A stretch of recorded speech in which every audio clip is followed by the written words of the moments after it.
in conversation with J Marcelo. J Marcelo BeeZee Baqueroalvarez was born in San Francisco de Quito, Republic of Ecuador. After moving to the United States in 1995, he went to high school and subsequently graduated college with Magna Cum Laude in 1999. Simultaneously, he worked in video production and multimedia with his family until 2003 when he joined the United States Navy and subsequently retired as a senior chief intelligence specialist in 2024.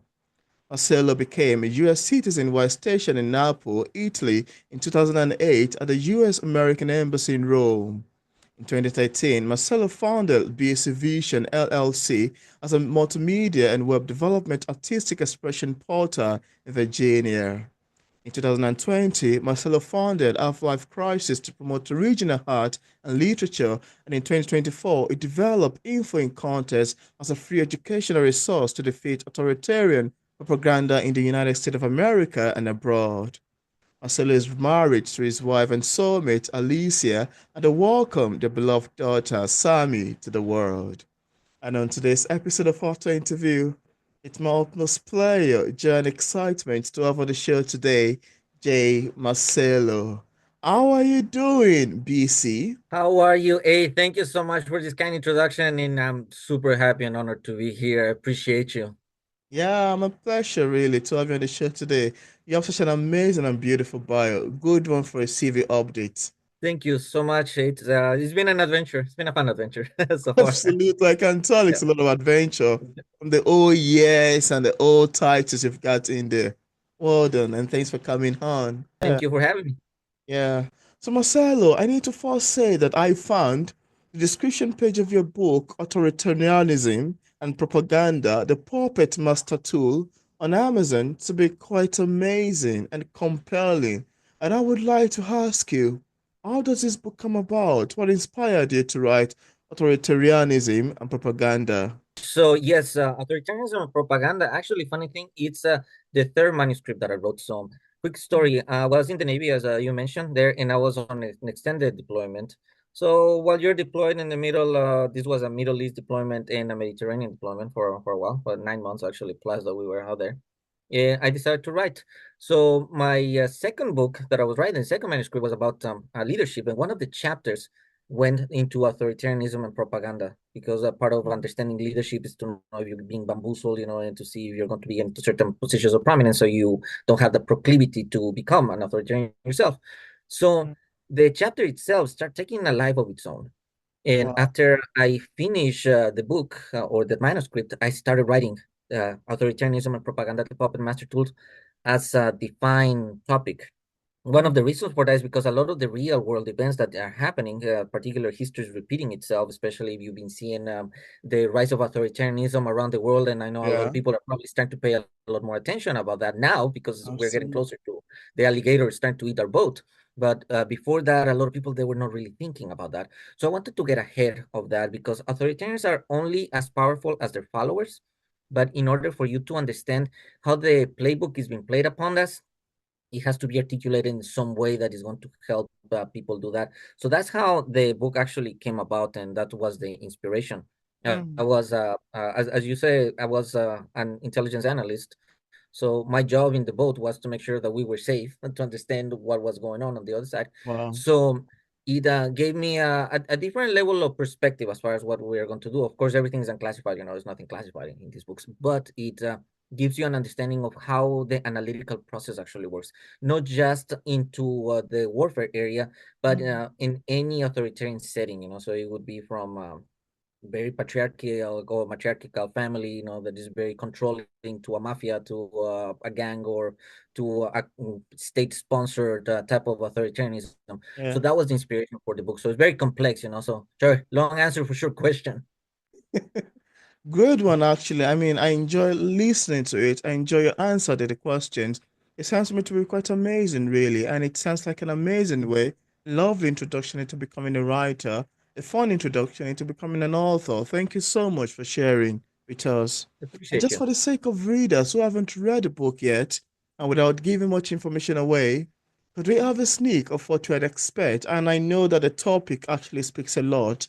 But then I'd like to ask you, could we have a sneak of what we'd expect in terms of themes and subject lines, picking up Mhm. authoritarianism and propaganda? And how did you even come up with that title name, even for a book title? Absolutely. So let me answer your second question first. So the title I wanted to be as pretty much as clear as possible. Okay, authoritarianism and propaganda, they come hand in hand. Okay, Yeah. every authoritarian uses propaganda as a means of conveying whatever messages that they want to spread to whatever demographics that they are interested in Mm, normally manipulating. And that is the good guys and the bad guys. Okay, so that is how it goes.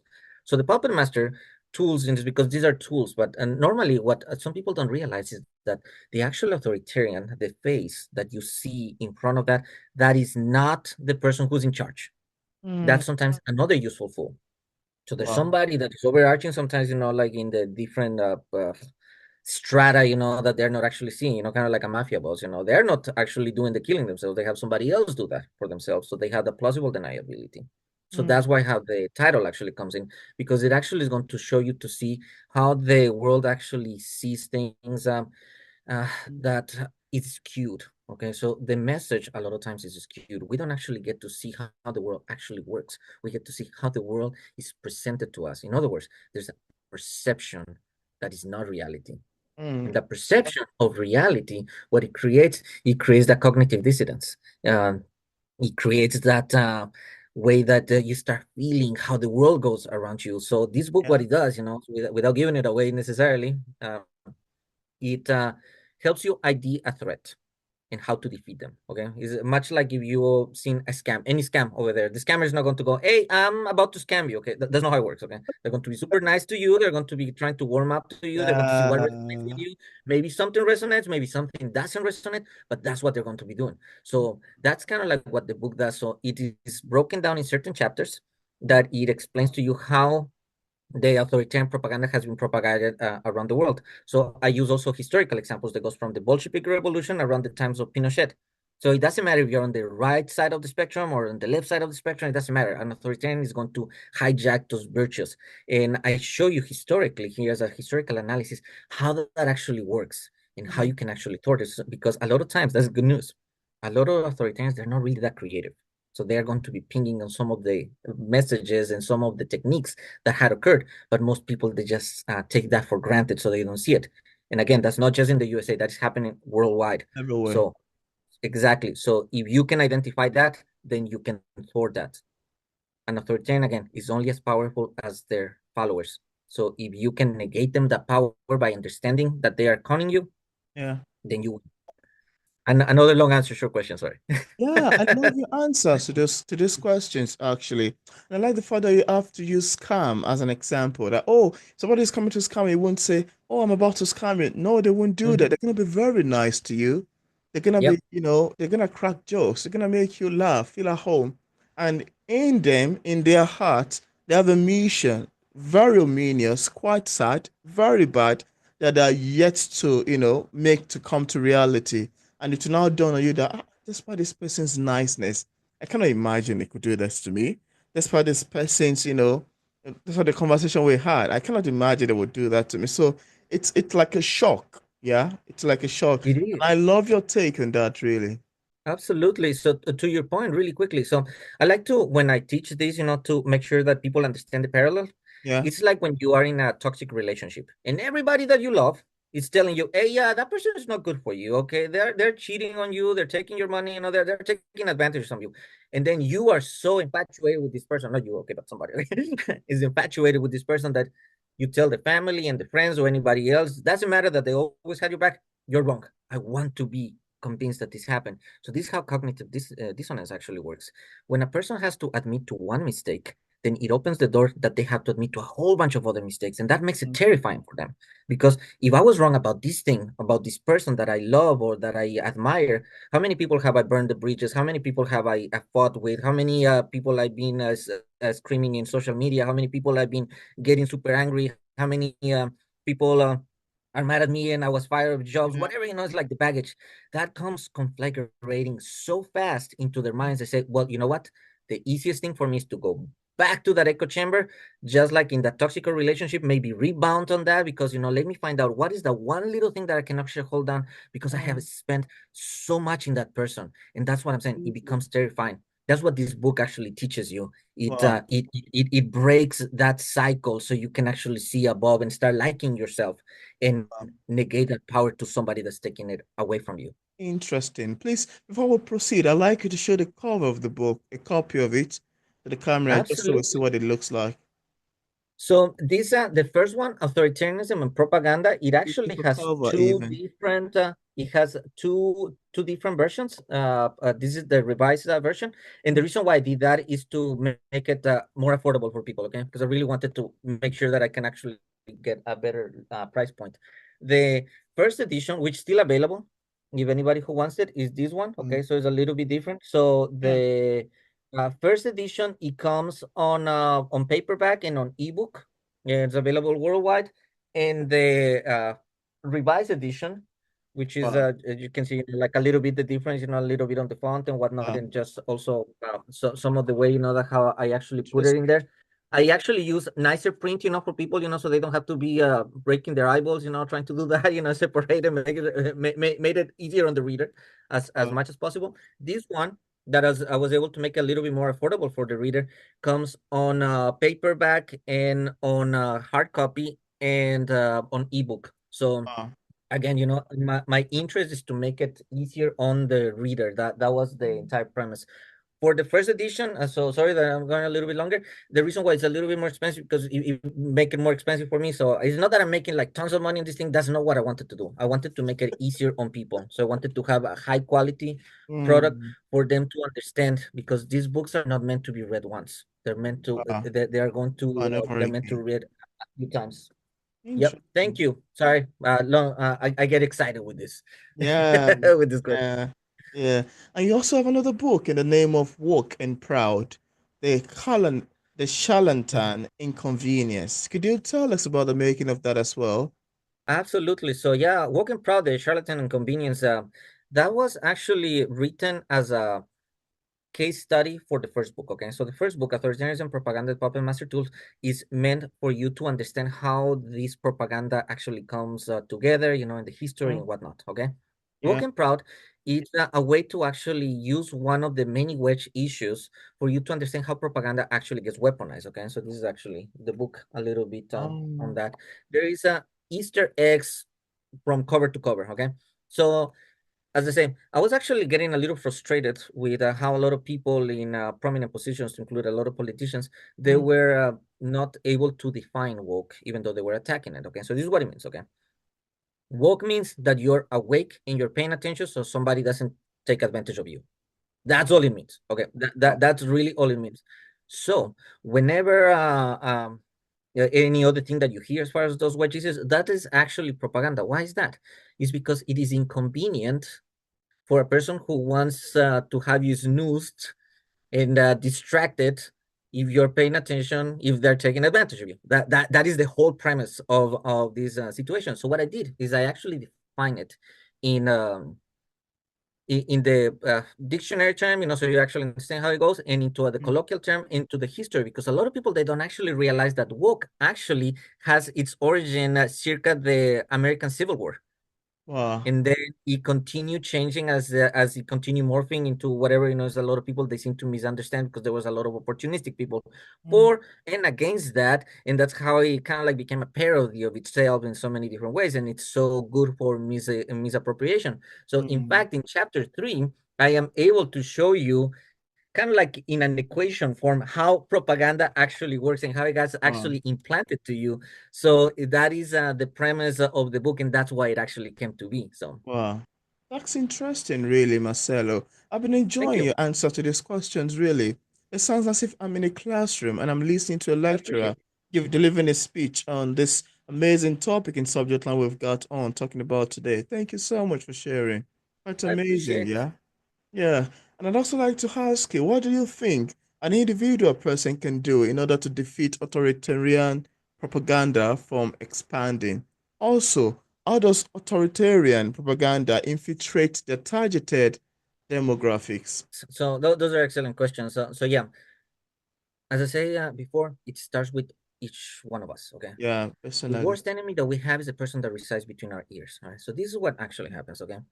We Wow. need to learn how to marry critical thinking with intellectual honesty. They have to come hand in hand. Okay. Because having critical thinking alone does not make a person smart. Okay. So there's some people that are going to be critically thinking about all kinds of wedge issues, depending on whatever, they actually Yeah. been led to believe. All right. So I'm not going to be talking about any wedge issues here, just in case somebody actually believes some, any of those. Okay. But the point is that if there's a particular wedge issue, is about the visceral response, is about getting, like, it's not about so much about what they're telling you, it's about how it makes you feel. that's Mm, that's where it actually works. Okay.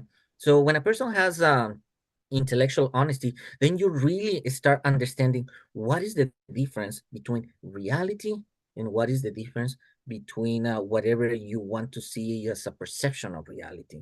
All right. mm, In other words, critical thinking alone without intellectual honesty fosters cynicism, okay? Makes people double down and triple down in something without actually really understanding. It gets back to the cognitive dissonance that I was actually telling you before. You see that mistake and you want to cling into that, and then you're just going to become then a useful tool because it hurts you to get out of that comfort zone, okay? So that's mm, kind of how it goes. So how does that actually work in the demographics? Well, it depends on the demographics because people are complex. Okay. Some people have more proclivity to actually fall from one side to the other. Okay. That's what I was telling you a little bit on the onset, is that authoritarians, they don't care about your religion, they don't care about your political views. They care about if you have proclivity to be divisive against another group that they have decided that you're supposed to be mad about from now on. Okay. mm. Because that's why you get to see, if you've seen any of your friends or any of your family, maybe even yourself, not you, but somebody in the audience, get Yeah. to see that you see some people that were a little bit leaning towards certain political belief or anything else, and they start Yeah. getting more and more radicalized and start falling more and more to the echo chamber, and they're starting to get angry and angry at other people. And the more that you actually try to talk to them, it doesn't matter if it's nice or bad, they start getting more and more into that train of thought, and it's a lot harder for you to get them out. Mm, That is how. It's because the different demographics, some are going to be having certain proclivity maybe to fall too much to the left. Some are going to have proclivity to fall too much to the right. Some are going to be actually thinking that the other side is insane because, they don't actually get to see it. But this is how it works. The correct answer is going to become counterintuitive to a person. mm. Wow. Let me see that again. The correct answer becomes counterintuitive to a person because they are actually factoring something that is based on what they actually understand to be the reality. Mm, Why? Because the authoritarian propagandists, they understand that they had to first hijack your virtues. So your virtues, your patriotism, your religion, your faith, like something that makes you a good person, whatever it is, even if you're wow. on the right or the wrong side of the issue over here, it doesn't matter. It's create a division. So first hijack that thing and then turn it into a bias so it can actually be exploited. And when it starts getting exploited, you start with this baseline, but as your cognitive dissidents bring you to a lower baseline, then this becomes your high baseline. And then they just continue descending it. But by the time that you actually started here to the point that you're over here, for you to go back to that is really hard Very because your hard. whole mind is actually already being hijacked. Why? Because your virtues were hijacked. So now you cannot imagine, say, well, mom, dad, my pastor, my friends, my teachers, like everybody that I know, they cannot all be wrong. Can they be wrong? Yes, they can. That's called group thinking.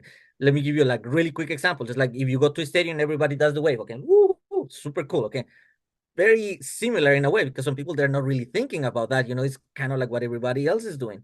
And Yeah. little by little, the bizarre becomes normalized into the unacceptable, and the unacceptable becomes pretty much into turning people into monsters. All right. Mm, So let me just finish by saying this thing. Okay. So how nefarious this actually gets. Let's say, okay, that a person is yeah, anybody in the audience, okay? Think about that time that when you were angry, but not super mad, okay? Like, but furious rage, furious anger, that you would have done something that you would have regretted. Think mm, about that, okay? That something or somebody, even yourself, stop you from doing something that you would stop. But what if that was not only condoned, but celebrated mm, and rewarded as morally superior? mm, That is how you see that these genocidal moments, happen.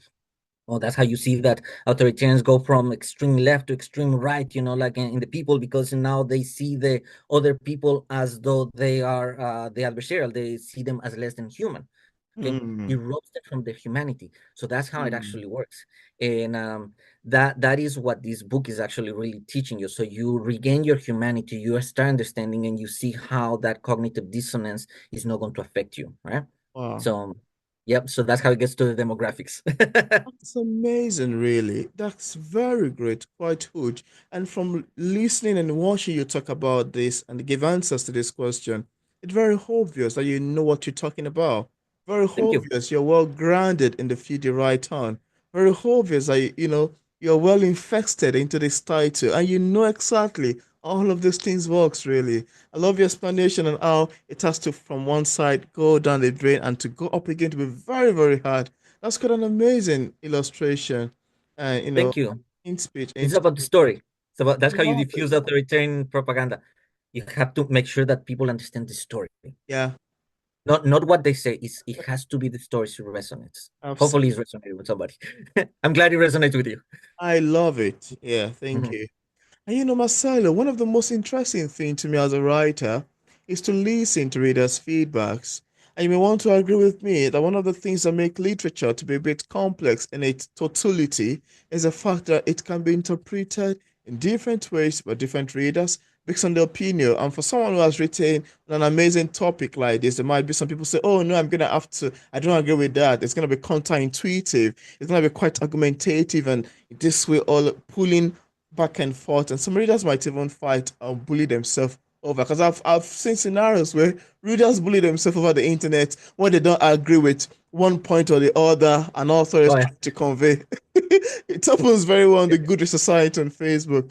But then I like to ask you, how do you feel when readers, because some people might get a message intended by the author, some of them might not get a message intended by the author, some might be close to getting the message, some might be very far, several miles or kilometers away from getting the message, and sometimes some people might just hilariously misunderstand the entire message, the entire book, and interpret it upside down.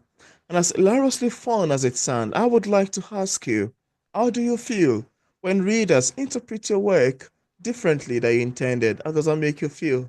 I'm curious. So that's an excellent question. And funny thing is that my book actually has like hundreds of Easter eggs, from cover to cover. It's actually a litmus test, okay, on its own. From cover to cover, if you like, to find stuff over there, but it's actually designed, to train you. So yeah, it is actually designed for people to actually see, like, expect something, and then it takes in a different direction. Okay, so I'll give you like a really quick example. Okay, so in all of my books, at the beginning of the chapter, you're going to have like a little bottom line up front over there, and then it starts into the chapter. Okay, so that is actually introduces the chapter, and that is actually helps people understand certain thing. Okay, maybe they start getting to see their biases and misconceptions and whatnot. And then Mm, as I actually continue, as you continue reading, I know that people are going to have a follow-up question. I say, so what about this? So what about that? What about that? And it just continues. Okay. And then there's going to be some strategic redundancy that goes actually back to that. So all the readers that actually have approached to me about the book say, like, you know what? You open my mind, you get to see, in a different perspective, because I expected, in my mind to go in a particular direction, but now you're actually showing me where is it that the correct perspective it is. Because in propaganda, they want you to look on this side when you're supposed to be looking on that thing. mm, Much like an illusionist, when you see like a magic trick on stage, okay, everybody sees like, oh, I don't see what it is. But if you see whatever is going on behind the illusionist, and then you understand the trick, okay, that's pretty easy, then you start. So now you get to see the peek behind the curtain. yeah. So the book, fortunately, has been acting exactly as I intended, because it is meant for people to actually start getting that different sense of understanding of how sometimes their mind might actually be manipulated. And again, I'm not saying that anybody would be dumb, for doing that. A trap is designed to snare you with ease. Mm, That's what they're doing. Okay, so like a free range chicken. Okay, they're moving about. They don't know. They're about to get eaten or being somebody's dinner. Okay, they see a perception of whatever freedom or whatever is normal to them. yeah. Same things for us. It kind of like exists on that, and that is what people are actually telling me. There's actually somebody's example, and it's like, well, it is very interesting that I get to see something that I didn't expect, and it brings them full circle. So hopefully that answers the question. It answers my question, and I love Mhm. your answers to these questions, really. Your answers are Mhm. quite in-depth, very amazing, quite pulling, educative, and well captivating. And I need to commend you for that, really. I find it to be I quite appreciate you. commendable. Yeah, thank you. Thank you. Thank you. And I've I'm always, loving this conversation. Thank you. absolutely, I'm loving it as well. I'm loving it as well. And I'd like us to delve a little bit now into the subject of inspirations. Because I mean, you've written quite a lot from the ones displayed in your background in there and from the ones we're talking about so far. And that got me thinking, because I've always been fascinated and taken aback by how writers like yourself would sit down and craft long sentences and bring words together in a way that sentence come together to make paragraph, and paragraph come together to make pages, and pages come together to make chapters, and chapters come together to make an amazing novel like you've just shown to the camera initially. And this always made me thinking, how exactly did they get the idea to craft these lines, these sentences, this paragraph, these pages, these chapters in a smooth manner that it keeps transitioning beautifully from one part to another. Always very shocking to me, to be frankly speaking. But then, as far as writing is concerned, I'd like to ask you, how exactly do you get your inspirations and ideas? Where did they come from? I'm curious. So, let me say, my mind is a scary place, okay? You could say how my mind is You like trouble with there's always all mind. kinds of stuff. Yeah, it's always moving at a million miles a minute. So as far as inspiration, I'm lucky one of those people. I don't have reader's block, okay? And part of that, Wow. was with my job, what it was, is I had to pretty much write whatever is that I'm actually seeing based on the source material and make the proper interpretation. So it really doesn't necessarily quote unquote need inspiration for that. If that makes sense, Mm, because all my work is nonfiction. But much like a novel, okay, there is a lot of different arguments, and there's a lot of storylines, and there's a lot of depth into different characters, and then somehow they convalesce, they actually get together maybe to a particular point of view. So mm, very similar with the authoritarian propagandist portion, okay? Because there's a lot of different a lot of different layers to the storylines. There's mm. a lot of depth to each character that is placed in there. And one of the advantages that I have is that I can type as fast as I can think, which either means Wow. that I'm a very fast typer or I'm a very slow Wow. thinker. But whatever the case is, they match, and that helps out. So I can actually put it there, and that's why normally I Wow. prefer to put it in the written form, because it just makes me a little bit easier for me to read it. Mm. Makes it a little bit hard for me to proofread it, because whatever I know in my head, might not be necessarily what happened. Probably it's by my accent also that English is not my first language; it's actually my third language. Oh, So I've given up about speaking proper English, I but mean, it is what it is. But in any case, okay. sorry. So, but in any case, okay. Remember I was telling you, okay, as far as like the argument, how it's about to telling the story, okay. So when I write about propaganda, when I write about something else, okay, you have to remember, okay, that propagandists, they're going to be using also something called targets of opportunity, okay? So something that happens in pop culture, something that happens with uh, something that could be a conspiracy theory, Yeah. something that is floating, something that is trending, whatever it is, they're going to be latching into that, and they're going to weaponize it somehow, okay? So it Mm. becomes part of the story. And a lot of times, some of the storylines is much like if you watch a movie, okay, like several decades ago, and Yeah. you might not remember the script line by line, but you remember how it made you feel, what was like the cadence, what was, like whatever have that. And then you watch it again, and you might actually get to see different references that you didn't understand.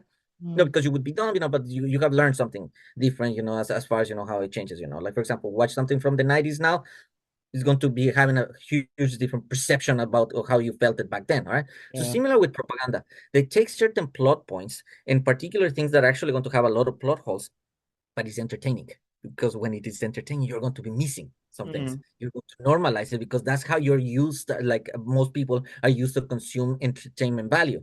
It's very Mm. different that if you're watching a documentary, you're watching something that is kind of like that is teaching you something. Okay, it's not Yeah. so much about entertainment value, it's about the knowledge. So it doesn't go from the really cognitive, it doesn't go from your short-term memory into your long-term memory, that it becomes part of you, unless Oh. something that resonates with you. But when it's a movie, when it's something entertaining, when you're binging a watch show or whatever, or even a game, some stuff that is actually going to have a different visual response for that. So Mm. propaganda takes a foothold of that when they do that. And that is actually how I get to see the inspiration. So whenever I write any articles in my website, www.thehalflifecrisis.com, I go to the article section. I have like hundreds of articles that I write about this Uh, stuff for anybody who really wants to delve into that and have that conversation. I like deep conversations. Sometimes I found out that people might not have like 2 hours to talk to to speak to me, uh, but I'm able to have conversation with my keyboard. And when I have a conversation with my keyboard, it actually sometimes resonates with other people, mm, fortunately. So two things. It's out of my mind. It stops stumbling, like quiets it down instead of going over there. And it helps somebody else. And there's another thing. Your uh, words would transcend your own lifespan. So that is what kind of like keeps me going. So hopefully, that answers uh, the question. you've got a lot of words of wisdom in your answers to these questions. Thank you. At some point, I was thinking that this has a blend to philosophy in it. From your response to this question, I was like, this is an because philosophy is like the subject or the theme of love of wisdom, yeah. And part of this too, it's like very amazing and quite pulling to me when it comes to knowing exactly what authoritarianism and propaganda is all about. Quite amazing, quite commendable. Thank you so much for sharing. I love the sound of it. I love the I sound of appreciate it. it. Yeah, and just Thank you. apart from authoritarian propaganda and also working proud, do you have any other works you've authored or say currently working on? Yes, so as I mentioned, authoritarianism, propaganda, puppet master tools is my my third manuscript, and Woken Proud, the Charlatans Convene is my fourth manuscript. So I first started writing a book that it's about world religious and secularism and how it actually works, and be able to define it, in a way that it's actually kind of like start making sense, like Wow. regardless of whatever political leaning or religious leaning a person has, but kind of like really explain it in that grown up conversation that a lot of people don't want to have. Okay, so I have that. I Mm, haven't released that one yet. Okay, that's but then fantastic. that has been up to my second book, which is leadership. Understanding the human factor, which is going to be the next one that I'm going to be sending hopefully soon. I wanted to do it this year, but it's yeah, I prefer to wait for a little bit for that for multiple reasons. But that is a different type of leadership book because a lot of leadership books, they are kind of cuddly, like, oh, you're doing good, you're doing that. No, this one is different. This is actually puts Uh, the demons front and center in front of a person, so if they're in a position of prominence or power or at whatever level they have, it's going to essentially show that if either coordinates how their peers and how their superiors are actually looking at them. So it's going mm, to be putting that like front and it's brutally honest, but it's for their own good. Okay. The other thing that it has is that if you happen to be in a subordinate position, now you actually get to understand if whoever is actually be appointed above you, they are doing the correct things or they're not doing that. And for that, I took inspiration for many, like 20 plus years that I was in the Navy and a lot of other private sector leadership positions that I have. So I can actually juxtapose that and take some of the best lessons learned. So that's the type of book that it has. I have another little manuscripts that I have there, but as I say, I like to write a lot on www.halflifecrisis.com. I think you have the link there somewhere. uh, Go to the article section and you can binge read stuff that is thought provoking, that it's kind of like in line of what I'm actually telling you here mm. for hours, really for weeks or for days, because that's where I put the stuff there primarily. That's interesting, really. I love your take on this, and I can go on and on and on and on and on with it. Quite amazing, really. Thanks for sharing. Thanks for sharing. No, And thank you that for sounds asking. like you've got a lot of work ongoing, and I hope you find some times to sleep. I try whenever my wife tells me, that it's time to go, I have to listen, happy wife, happy life, and that works, it's good advice, for anybody who has spouse. Yeah. And before we wrap up for today, I'd like to ask you, is there any other thing you love to share with the viewers about your books that we did not mention in this interview? Yeah, I'd love the viewers to know. And also, where exactly can interested viewers get a copy of your book? If you forget absolutely everything that I'm telling you today, okay, the authoritarian playbook that we're actually seeing around the world is new maybe to this generation, but it is very well known abroad and in a lot of places, particularly for anybody that having an American audience, they and some of the Western audience, they might be taking the freedom for granted because a lot of these authoritarian techniques, they have already a proof of concept abroad and it had happened. And okay, so normally smaller Mm. countries, they have like some proclivity to be taken over. Okay, so that is one of the things that are really need people to understand. Okay, the playbook exists. you can turn that against an authoritarian wannabe, okay? Because fortunately, not all authoritarians graduate to the point of being a full authoritarian, but they all are going to start as demagogues. And the only way they can do that is if we allow them to do so. Mm, Why they want to make us dumber?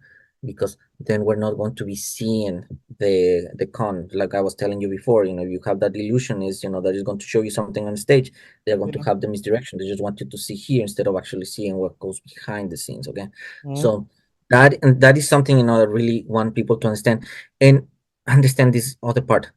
We can all be wrong, and it's fine. Okay, that is fine. If you make a mistake, you were actually fell in a trap, and and you realize like, oh goodness, I am actually a victim of these authoritarians. Don't let it consume you. Don't let it mm, consume you. You have to realize that if you fell into the trap, traps are designed to snare you with ease. So it worked mm, as it was intended. Don't get mad at the people who are actually telling you fell into that trap.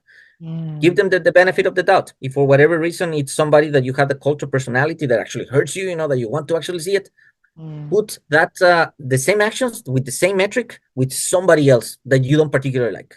Give mm, them the same. If you cannot give a person that you don't particularly like the same unequivocal benefit of the doubt under the same metric, then yeah. you're not intellectually honest. You are being manipulated. Somebody's taking you for a ride. So if that Mm, happens and you realize that, okay, take a moment, okay, you're going to be yo-yoing through the stages of grief, like up and down. It's fine. It's good. You'll make it to the other side. You're going to be smarter, okay? That's fortitude of character makes you grow. It's good, okay? But if that happens, then negate the power to whoever was trying to take that power away from you. mm, They were whoever was lying to you. One last thing here. When something is true, it doesn't matter how complex it is. It doesn't matter how many layers, how many characters are involved, yeah. how long it spans. It doesn't matter how crazy the whole complexity is. The math is always going to add automatically. Is always going to add automatically when it is true. Mm, If it is false, a falsehood, doesn't matter how well crafted it is, the math is not going to add somewhere. Somewhere the math is not going to add up. So that's how you can actually see. And you're going to realize if that is the truth, because a lot of times when the math is not, even if you unconsciously don't realize that, or consciously don't realize, you're going to feel mad. You're going to want to lash into the other person because they're telling you something that now is oh, going to hurt you. So that is how you know if you're actually getting manipulated. The truth falls automatically. A lie is going to be always is not going to add. But there's one final layer. If an authoritarian realizes that you are too naive to believe this level of lies, mm, they're not going to be giving you level of lies that are well crafted. They're just going wow. to keep lowering it. And as your cognitive dissonance goes down, the lies are going to get stupider and stupider and stupider and stupider. Why? Because now they know who is obedient enough to be the muscle to take over their agenda. That is the thing. So are you going to be a useful tool or not? Only you have that decision to do that. And that's how we actually realize the truth, no matter how complex, is always going to add up. A falsehood, no matter how well crafted, is going to have a blind spots. Wow. This is amazing. This is quite heavy. This is a type that you have to listen and take some water on it to digest it and think deeply long after you've read it. I love your take on these books. And please, just in case we have some viewers who are watching, I would love to get a copy of any of your books. On what platform are they available on for purchase? So yeah, my books are pretty much available everywhere that they sell books. So you can go Amazon's, Barnes and Nobles, Apple Books, Rakuten, in Book Baby Bookshop, and there's like pretty much everywhere. The easiest way, to actually find out, if you go to my website www.havelifecrisis.com, you're going to actually see direct links to the books as far as where you can actually purchase whichever one that you want, and that is also in different currencies. So it is around the world. So if you want to buy it in Swiss francs or in Japanese yen or whatever, they are Yeah. available.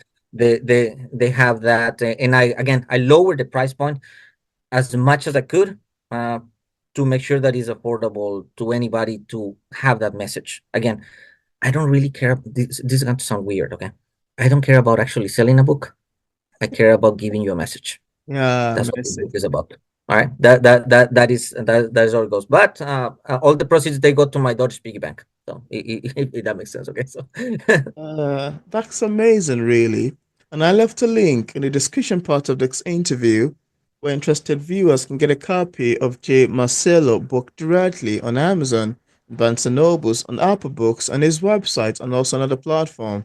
Also left a link to his social media pages for possible followings. So thank you so much, BC, for accepting the invitation to be featured on P English Literature. I must say this is more than awesome. This has been quite exciting and very great. Lovely conversation around the beautiful titles. Thank you so much for coming on.